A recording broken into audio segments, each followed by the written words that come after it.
வெண்பருத்தி நூலெடுத்து வாய் வெடிச்ச பூவெடுத்து நான் அணிஞ்சிட தொடுத்து வச்ச நடினமான மாலை இது.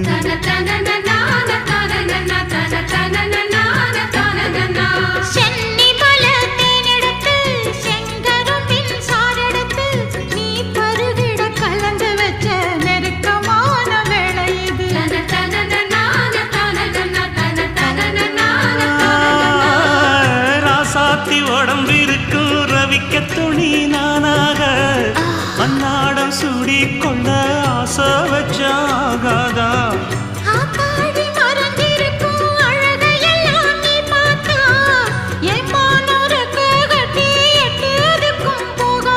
அடிச்சி சக்கரையே எட்டி நீயும் நிக்கிறியே நான் ஏங்கி ஏங்கி பார்க்கிற போறாமி பண்ணுறியே.